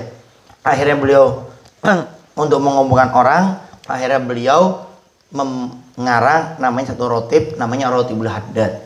Jadi waktu orang berkumpul berdoa kepada Allah atau bahasa yang kita pahami istighosah, meminta pertolongan kepada Allah, yaitu akhirnya beliau membuat satu zikir namanya Rotibul Haddad, yaitu perkumpulan zikir-zikir. Jadi rottaba yurotibu tartiban, itu artinya perkumpulan. Haddad, perkumpulan zikir-zikir yang dikarang oleh Habib Abdullah Al-Haddad. Ada Rotibul Atos, Al-Baqi kurang paham itu asbab terjadi awalnya itu seperti apa. Al-Baqi kurang paham. Enggak, coba akan Al-Baqi lihat lagi. Kalau Rotibul Haddad, kalau nggak salah Al-Baqi pernah membaca keterangan salah satu kitab atau mendengar dari para ustadz, masyayikh itu menjelaskan seperti itu. Cuma intinya untuk masalah rotib, baik itu Al-Idrus, baik itu Al-Atos atau Haddad itu yang masyhur. Cuma ada juga rotib-rotib yang lainnya, kalau nggak salah ada Rotibul Mukhdar, kalau nggak salah ada. Cuma intinya dari semua rotib yang ada, bagaimana kita mengistiqomahkan dalam membacanya. Mungkin kita mendengar siapa baca Rotibul Haddad akan dijaga oleh Allah, Rotibul Atos seperti itu juga sama. Cuma kadang-kadang kita baca, kok kadang-kadang kok naudzubillah ada orang yang anggap aja naudzubillah mengirim sihir, kok kita kena. Nah itu biasa faktornya pertama karena kita tidak istiqomah. Nah kalau bisa baca yang istiqomah. Kan kita pernah mendengar satu hadis Nabi, Al-Fatihatu lima quri'at salah au kama qala. Baca Al-Fatihah tergantung yang diniatkan. Jadi contoh ada orang sakit, makanya jangan heran kenapa kalau ada orang sakit minta doa sama ustaz ulama, terakhirnya doa pasti terakhirnya bisiril Fatihah. Kenapa? Karena kata Nabi, Al-Fatihah tergantung yang diniatkan. Sehingga kita sendiri pun sebetulnya bisa. Tapi kenapa kadang-kadang kita lebih minta sama ustaz ulama? Karena mereka lebih istiqomah. Baik dari kedekatan kepada Allah, maksiatnya lebih sedikit, kemudian beliau lebih istiqomah mengamalkan zikir-zikir seperti itu. Jadi kita pun bisa. Maka jangan ragu. Kemudian yang kedua kuncinya yakin. Ada ibu kita sakit, ayah kita sakit, jangan ragu. Datang ke Ustadz Musli ternyata nggak ada. Ke Ustadz Asep lagi di Jakarta, bingung. Sehingga nggak usah ragu, ambil air, baca tawasul yang kita bisa, pakai bahasa Indonesia juga. Untuk naon-naon, nggak apa-apa. Ya Allah, saya baca Al-Fatihah ini untuk kesembuhan ibu saya atau ayah. Sebutkan namanya. Selesai Al-Fatihah. Baca selesai. Kalau bisa ini sambil ditiupkan. Selesai waladhdallin, amin. Kemudian diberikan kepada orang yang sakit, insya Allah menjadi wasilah sembuhnya. Yang penting istiqomah. Adapun bacaannya boleh kapan saja, ya, tidak terikat dengan waktu. Cuma yang Al-Faqir tahu, Rotibul Idrus itu biasanya pada subuh. Kenapa kok Al-Faqir tahu Rotibul Idrus pada subuh? Padahal Al-Faqir saya juga nggak pernah tahu. Cuma itu amalan ibu Umi Al-Faqir. Saya punya ibu kan Al-Idrus, itu saya punya ibu. Itu biasanya habis subuh seperti mewajibkan dirinya sendiri membaca Rotibul Idrus pada subuh. Kalau Rotibul Haddad itu pada maghrib. Kalau Rotibul Atos pada isya. Tapi ingat ini tidak diwajibkan di waktu tersebut. Yang penting dibaca. Wallahu a'lam. Tidak dipatokkan ya berarti. Ya, tidak ditentukan. Cuma kalau bisa di waktu tersebut jauh lebih baik. Fadhal. Apa hukumnya darmaji, Bibi? Hah? Apa hukumnya darmaji? Oh, darmaji. Kalau misalnya di warung, ngaku 5, tapi ngaku bayarnya ke 1 dim gitu. Gitu darmaji. Ustaz Musli, ada pertanyaan, bagaimana hukumnya darmaji? Darmaji itu ngambil 5 bilangnya 1 gitu. Ngaku siji. Ya hukum darmaji mana geus eta mah istilahku nak maling bener-bener maling gitu eta mahnya maling kemudian gitunya. Jadi kan istilah orang mah komo orang penganut agama Islam kadanya jujur itu jujur melalui sareng akhlak itu lebih utama gitu kade pondasina jujur nu dicintai ku Gusti Allah jeung Rasulna akhlak we sami gitunya nu diparentah ku Allah jeung ku Rasulna lamun teh mah aya jalmi darmaji gitunya ndar 5 ngaku hiji insya Allah eta lamun teu aya penghalalan kahade yeuh supaya nagian tong disolatan boga dosa nyata begitu. Jadi berat geus aya naon bisi aya nu darmaji ti ayeuna menta ridona menta halalna bera bayaran lamun kudu dibayar gitu nya. Mun teu dibayar geus menta ridona begitu gitu we. Lamun misalnya ngalakukeunna ke SD gitu.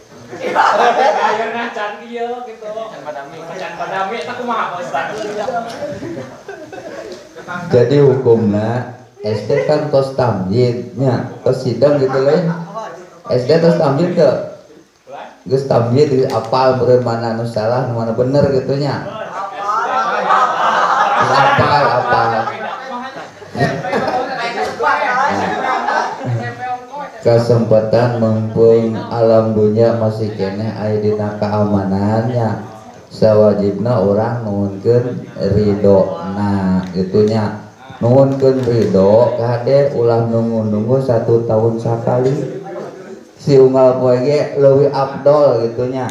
Hiji jalma nuhunkeun karidoan itu cirina jalma nu mempererat mempersatukan gitunya. Itu ieu mah kadang-kadang nungguan halal bihalal kayak badak baik can badak geus paeh manten.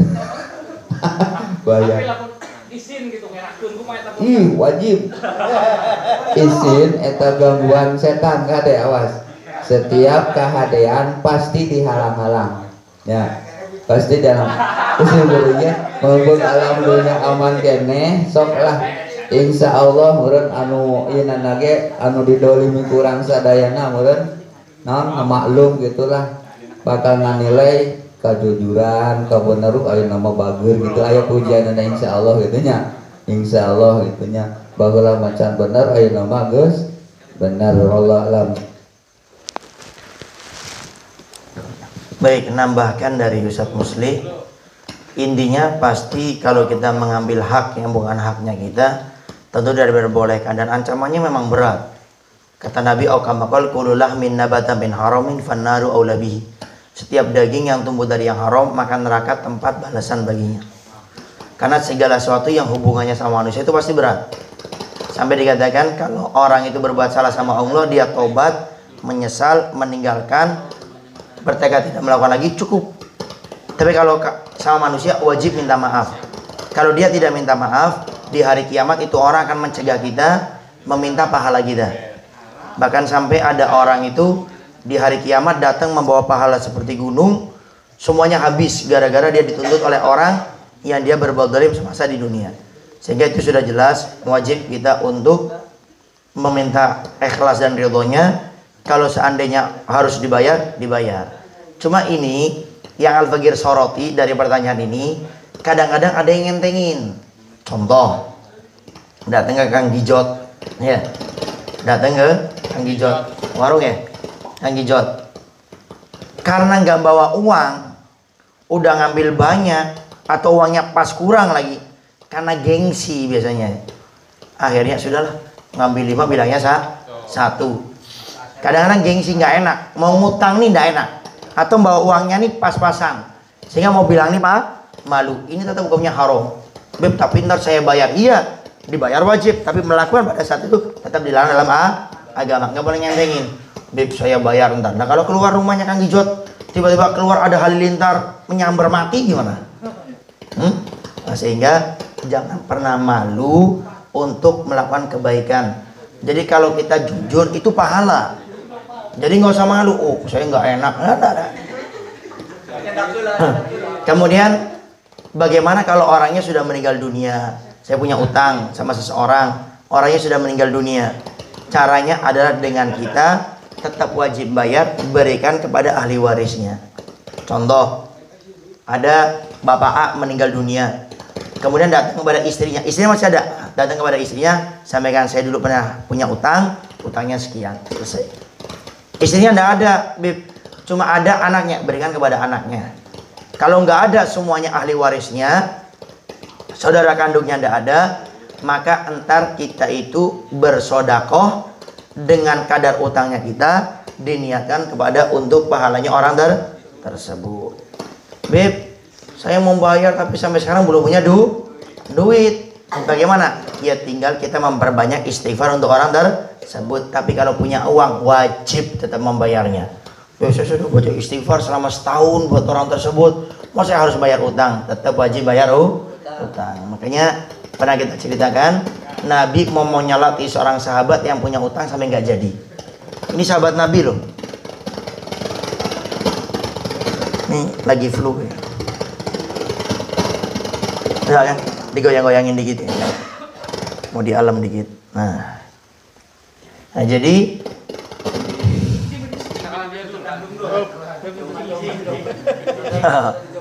enggak, coba dilepaskan. Coba lepas. Cek.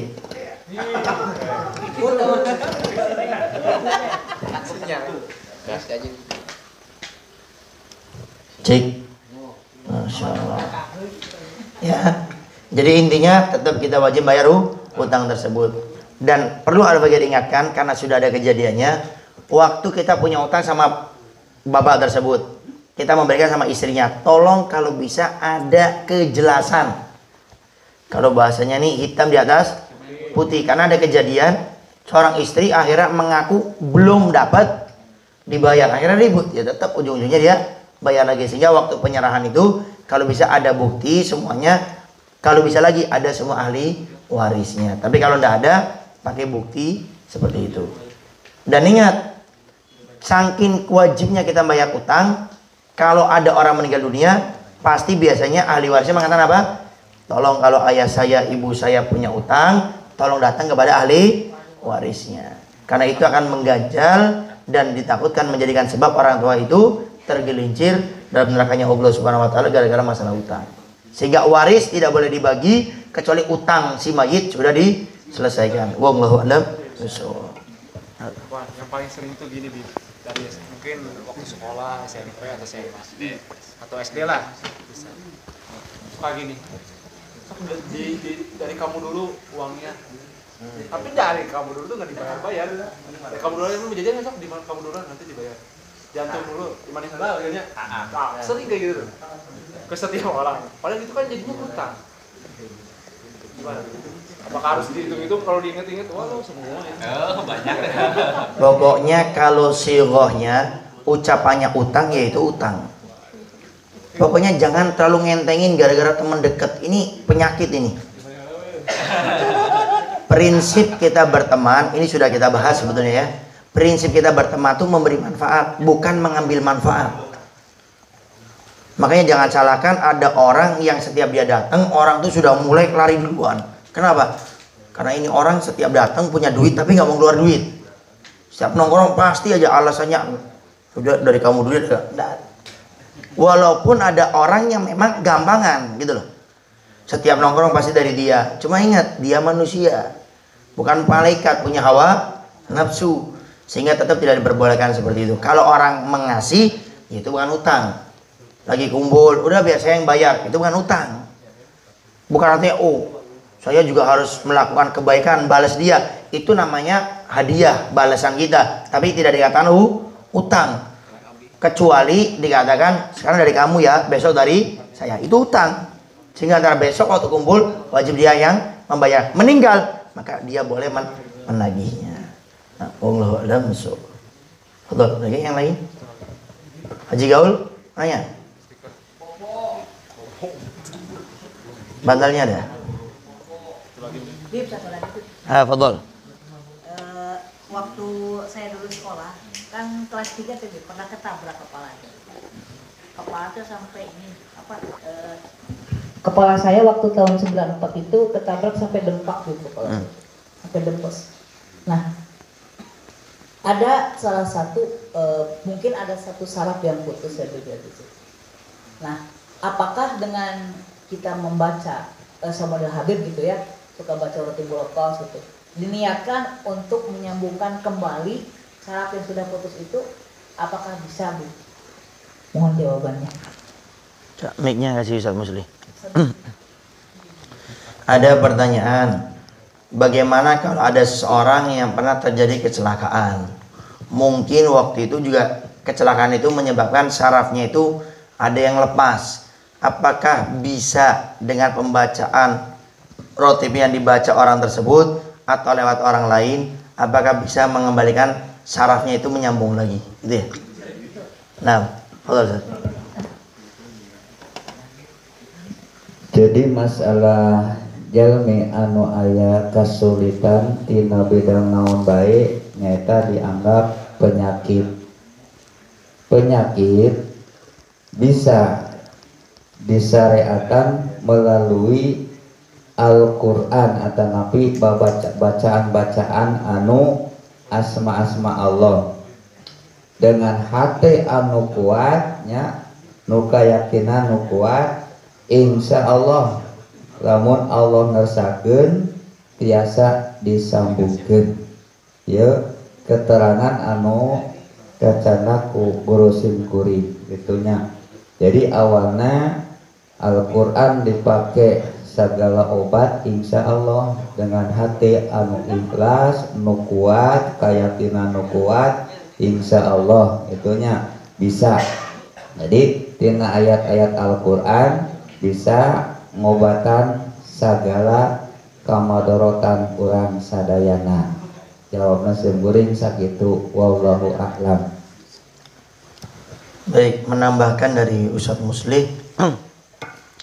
Yang pertama, Allah sudah berfirman dalam Al-Quran, was'alu ahla dzikri in kuntum la ta'lamun. Kalau nggak tahu tanya sama yang tahu. Sehingga untuk masalah kesehatan, alangkah lebih baiknya kita datang kepada dokter untuk bertanya ini itu dan macam-macamnya.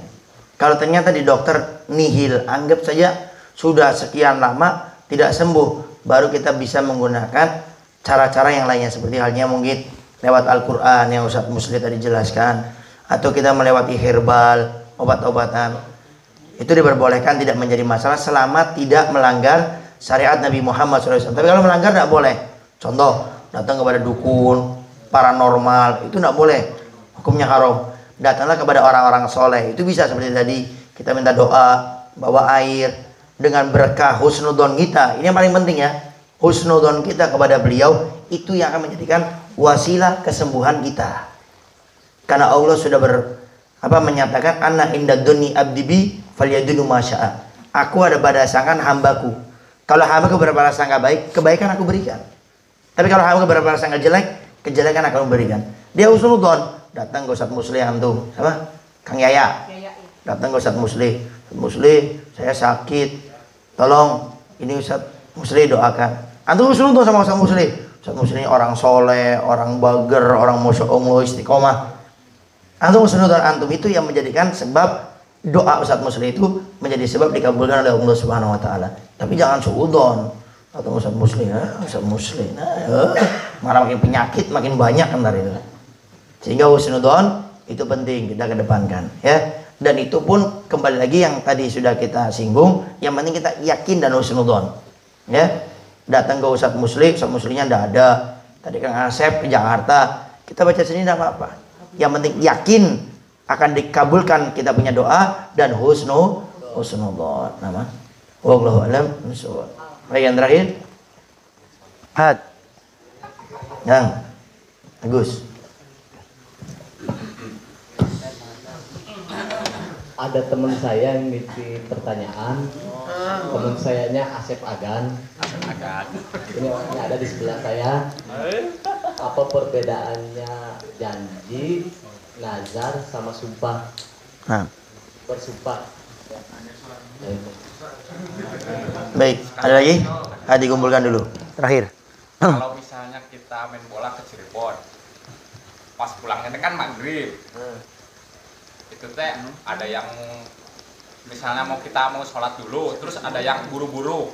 Itu kalau misalnya kita diniatkan jamak. Boleh itu. Nah, ada lagi? Yang lain dikumpulkan dulu. Kalau kita Had. Betul. Dalam memakai waktu, apakah ada jangka waktu maksimalnya, misalkan sebulan harus ganti atau 2 minggu harus ganti? Baik waktunya ya. Ada lagi? Kang Sule. Ada yang diundang dan ada yang tidak diundang. Ketika datang yang tidak diundang kan tidak bisa menahan, terus melakukan menanilah itu berdosa. Nah. Tiba-tiba datang gitu ya. Nah. Baik, lagi? Sudah? Baik. Al-Fakir jawab dulu. Yang pertama, apa bedanya janji, nadar dan sumpah? Kalau janji itu tidak ada ucapan nadarnya, tidak ada ucapan sumpahnya. Janji aja. Contoh, saya entar ke rumah kamu besok ya. Janji. Entar besok saya bayar lah. Janji itu. Tapi kalau nadar itu ada kata-kata nadarnya. Saya bernadar, itu hukum nadar. Dan nadar wajib dilaksanakan. Kecuali nadar yang haram. Itu nggak boleh dilaksanakan. Saya nadar besok kalau saya dapat gajian, saya nadar mau ngadu ayam. Nggak boleh. Atau cari nomor di kuburan, togel. Nah, itu nggak boleh. Itu otomatis nadarnya terbatalkan. Atau saya nadar kalau saya sehat ini sembuh, saya nggak mau sholat subuh. Oh, itu nggak bisa. Ya, jadi nadar tidak terjadi atau haram dilaksanakan kalau itu untuk melakukan yang haram atau meninggalkan yang wajib. Kemudian bagaimana kalau seandainya saya tidak melakukan nadar? Maka dia wajib bayar kafaroh. Kafarohnya ada dua. Kafaroh yang pertama, dia puasa selama 3 hari berturut-turut, atau dia milih memberikan makan fakir miskin sebanyak 10 orang. Itu kalau dia tidak menjalankan nadar. Kafarohnya sebagai timbal baliknya seperti itu. Kemudian kalau sumpah menggunakan nama Allah. Saya bersumpah dengan nama Allah, atau biasanya wallahi atau demi Allah, maka itu namanya adalah sumpah. Nah, kemudian yang kedua masalah jamak. Jamak itu syaratnya itu yang pertama kali, ini rumus ya, biar cepat paham, tinggal disamakan aja. Kalau bicara masalah jamak, mau itu takdim atau takhir atau qasar, yang pertama kali yang dihitung itu jaraknya dulu. Sehingga kalau kita mau perjalanan, lihat jaraknya dulu. Sekarang kan ada Google Map ya. Jadi kalau kita kemana-mana, lihat jaraknya. Al-Fakir saya pribadi kalau mau perjalanan jauh, saya lihat dulu Google Map. Jadi dari tempat saya ke sana, kalau sampai 84 kilo baru boleh jamak atau qasar. Ya, jamak qasar. 84 kilo. Ya. Kemudian yang kedua, kapan kita memulai sholat jamak? Mulainya nih kapan? Apa di rumah sudah boleh? Atau harus gimana? Nah, para ulama jumhur mengatakan kalau sudah keluar batas desa. Desa kita keluar nih, masuk ke desa yang lainnya, baru kita boleh jamak atau qasar. Keluar. Tapi ada pendapat yang dhaif atau lemah. Sedikit ulama yang mengambil pendapat ini. Apa itu? Di rumah boleh. Ini dipakai kalau seandainya sekiranya kita nggak bakal bisa kalau di sana. Contoh, mau ke stasiun. Kalau kita di sana mepet, kayaknya nggak bisa. Di rumah nggak apa-apa.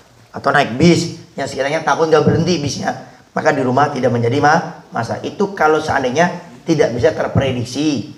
Tapi kalau masih bisa sampai keluar batas desa. Kemudian berapa waktu saya boleh jamak ini?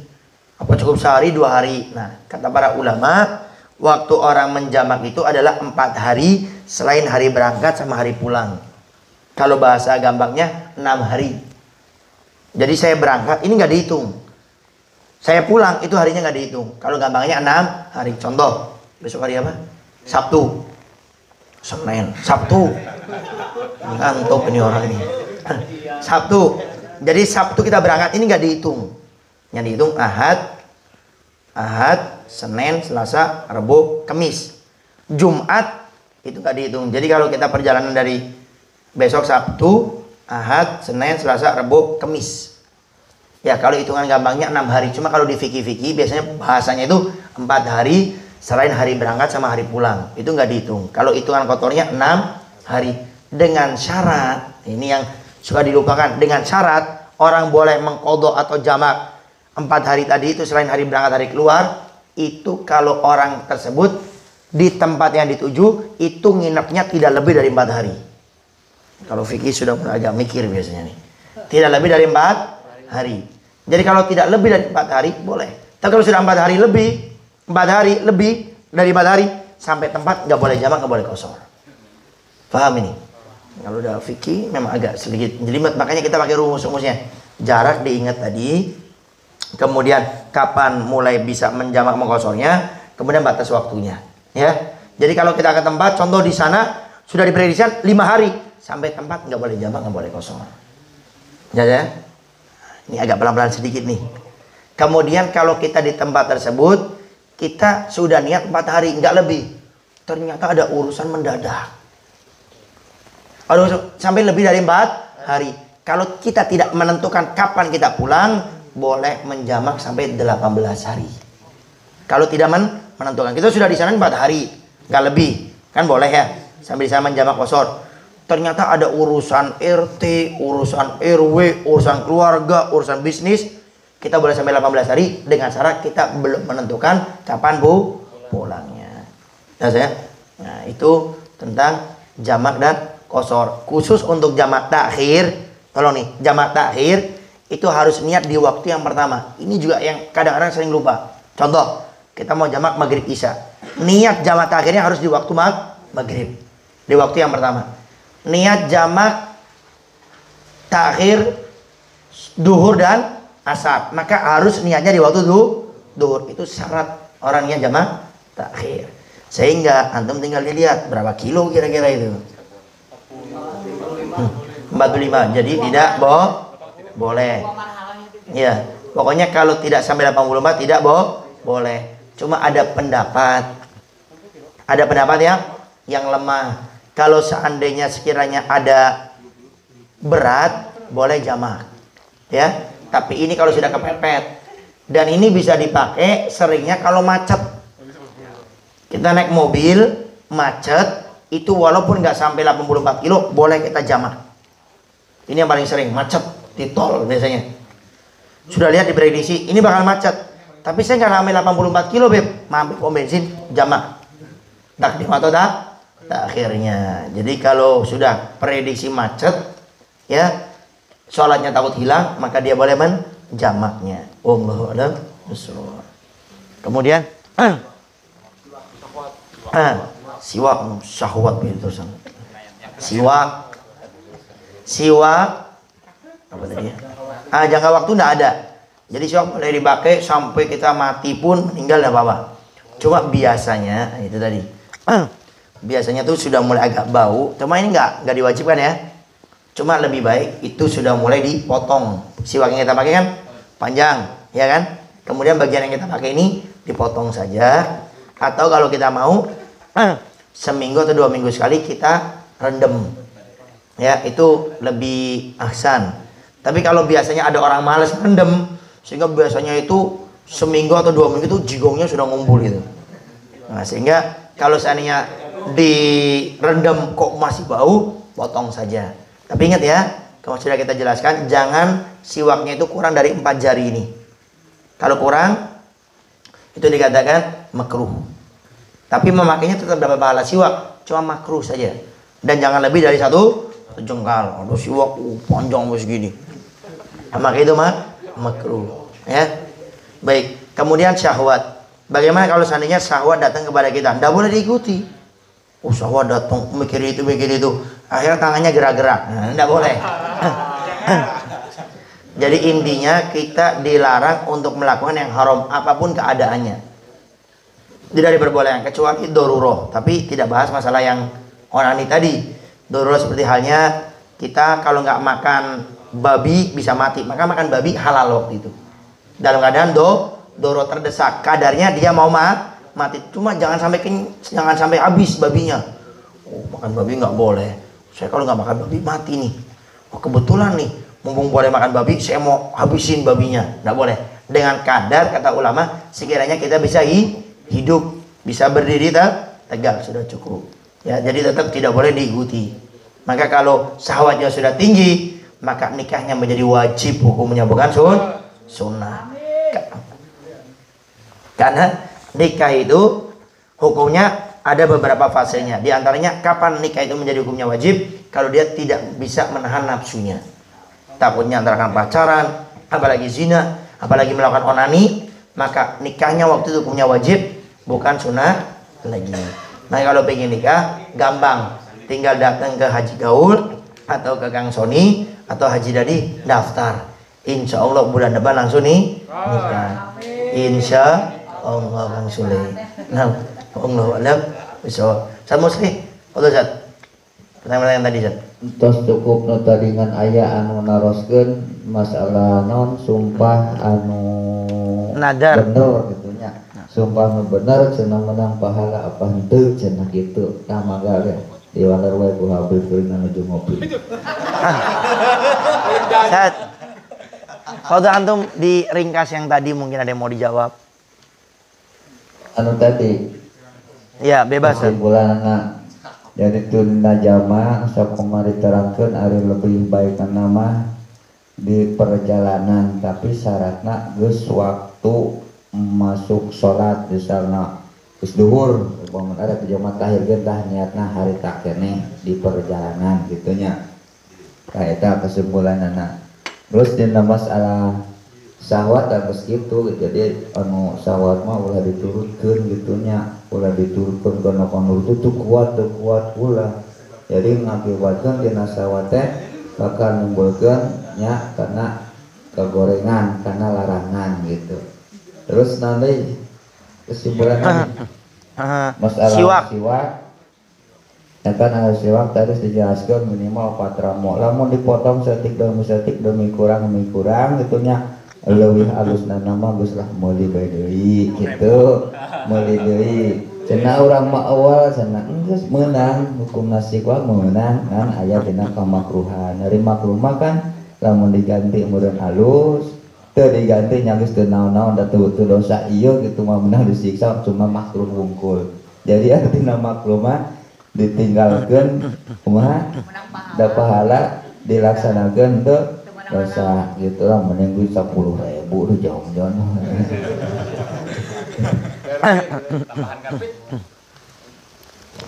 Baik, bagaimana hukum orang yang bersumpah? Hukum orang sumpah itu sebetulnya itu kalau bagi orang paham, pokoknya intinya itu tetap tidak diperbolehkan walaupun dalam keadaan benar. Kalau bagi orang paham makruh atau tidak, cuma intinya tidak dianjurkan. Kalau Al-Fagir tidak salah dengar itu hukumnya makruh kita bersumpah walaupun benar. Kata sahabat Umar bin Khattab, ada yang mengatakan Imam Syafi'i, beliau mengatakan aku tidak pernah bersumpah selama hidupku walaupun dalam keadaan benar. Kenapa? Kata para ulama yang lainnya, Al-Fagir pernah mendengar keterangan kalau kita bersumpah apalagi dengan nama Allah, seakan-akan kita merendahkan nama Allah dengan sesuatu tersebut. Contoh, ini paling sering. Kita punya pulpen kita hilang. Kita tanya sama teman, kamu yang ngambil ya? Demi Allah saya nggak ngambil. Jadi seakan-akan dia itu merendahkan Allah dengan cuma sekedar pulpen. Kecuali dalam persidangan, baru itu memang diperbolehkan. Kalau kita di sidang, kan wajib sumpah dulu dari pertama. Nah sehingga selain itu tidak diperbolehkan walaupun dalam keadaan benar. Wallahu a'lam bishawab. Halo ya? Halo Ustaz? Sudah? Baik. Sudah. Mungkin itu saja yang bisa Al-Fagir sampaikan. Sekali lagi terima kasih Ustaz Muslih yang sudah datang dan segenap para pemuda khususnya di daerah Karanganyar 1 yang sudah menyempatkan waktu untuk bisa hadir untuk barang-barang kita tanya jawab di tempat ini. Mudah-mudahan waktu yang kita luangkan ini dan juga kesempatan ini akan Allah ganti dengan lebih berkah, lebih banyak, dan mudah-mudahan semua hajat kita semuanya dikabulkan oleh Allah Subhanahu wa taala. Kita makin diberikan kesenangan, kegembiraan duduk di tempat-tempat seperti ini, dan mudah-mudahan kita bisa mengamalkan dari apa yang kita dengar dan menjauhi segala sesuatu yang kita diperintahkan untuk menjauhinya. Mungkin itu saja yang bisa Al-Fagir sampaikan.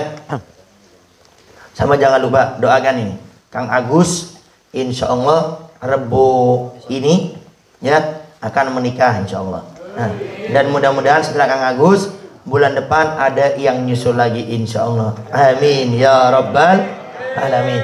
Baik, itu saja yang bisa Al-Fagir sampaikan. Dan untuk masalah menikah ya, tolong sekali lagi ini majelis kita Al-Wasilah cuma jadi wadah, akan insya Allah membantu. Seandainya kayak Beb saya bingung kalau nikah ntar urus-urusnya, pokoknya ntar kalau nikah di Al-Wasilah kan kita bantu dari A sampai Z. Beb kalau masalah keuangan ya insya Allah ntar bisik-bisik sama Haji Gaud, bisik-bisik sama Kang Sony, Haji Dadi, insya Allah pokoknya ntar akan dibuat di majelis kita ini. Nikah itu mudah, murah, tapi tidak murahan pasti berkah. Makanya kita usahakan di malam Kamis keempat itu akan kita hadirkan para habaib kita, Ustadz Kiai ulama kita. Dan ntar rencana insya Allah ada Habib Alwi bin Yahya, kemudian ada Habib Abdurrahman Al-Jufri, seperti biasa ada Habib Muhammad As-Segaf, Habib Khidir bin Yahya, dan dari Cirebon insya Allah ada Habib Muhtar yang akan datang. Jadi kita nikah yang doa makin banyak makin berkah. Apalagi ini ustadz, kiai, ulama, para habaib kita, insya Allah lebih berkah. Jangan sampai kita nikah cuma mikirin resepsi. Resepsi sudah mahal, kemudian gak ada ustadz kiai ulamanya, gak ada orang-orang soleh, sehingga bukan artinya tidak baik, cuma ada yang lebih baik dan lebih murah daripada kita uang habis cuma resepsi, ya kan, hitungan cuma berapa jam habis 40 juta, habis 100 juta, kan emang lebih baik kita gunakan untuk modal setelah nikah. Makanya untuk yang mau menikah jangan ribet. Kalau ada calon mertua antum yang ribet, oh harus resepsinya di sini, makanya harus ini, katakan kepada dia, terima kasih, doakan saya agar mendapatkan perempuan yang lainnya. Bubar, assalamualaikum. Jadi jangan ribet, ya. Jangan akhirnya kita, saya ditolak, gimana beb, resepsinya udah di gedung. Perempuan masih banyak, dunia tidak seperti daun kelor. Di Masjid Al-Wasilah yang hadir perempuannya loba-loba, banyak, seueur. Jadi pokoknya kalau pengen nikah, pengen gak ribet, pengen gampang, datang ke Masjid Al-Wasilah, ntar bisa bisik-bisik ngobrol sama Kang Sony, Aji Gaul, Aji Dadi. Kalau mau langsung kepada Al-Fagir silakan, tapi biasanya ada yang malu-malu, sehingga biar enak ngomongnya terus terang atau kayak vulgar, terus terang bahasanya, silakan datang ke Kang Sony. Kayak tadi beliau datang ke Kang Sony, ya kan, cerita-cerita. Tadi pas Al-Fagir Isya juga di sana, makanya tadi minta maaf Kang Sadul. Jadi pas mau, tadi saya mau langsung berangkat ke sini jam 8, karena saya usahakan acara ngopi, saya jam 8 sudah standby. Cuma tadi ternyata di sana ngobrol, Al-Fagir nggak bawa HP.